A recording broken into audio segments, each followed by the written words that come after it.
Dave here. I'm with Dr. Rexham Rogers. Today we're hearing a lot in the news about large multi-state lottery payoffs. Is gambling wrong for a Christian? Well, I've always made the case that it is, and not every Christian agrees with me, I might add. But when I wrote a book here a few years ago called Gambling, Don't Bet on It, I took some time to talk to theologians, Christian philosophers, really struggled through it, that I didn't want to make something a sin, so to speak, that God didn't call a sin.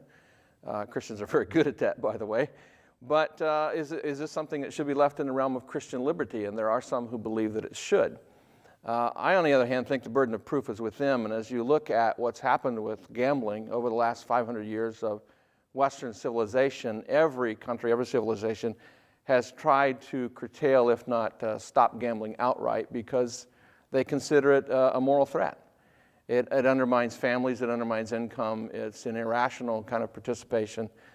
It's something that's poor stewardship. It certainly undermines any belief in the sovereignty of God when you commit yourself to something called chance that I don't even believe in. Are there any principles in the scriptures about gambling? Well, there are. There's no 11th commandment, so to speak, that says thou shalt not gamble. And some people point to that and say, well, it's not there, so it's okay. But I always point to something like hard drugs, narcotics, or human slavery for that matter. Neither one of those things are condemned outright in Scripture. I don't know why, particularly with slavery. It's something you'll ask the Lord someday.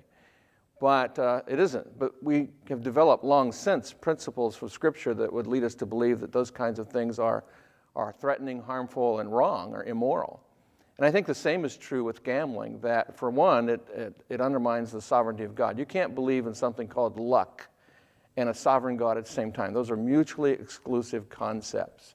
You can't believe that there's something like fate or chance or somehow there's something controlling your life out there other than a sovereign God, or say that you believe in a sovereign God at the same time. Doesn't fit for a Christian.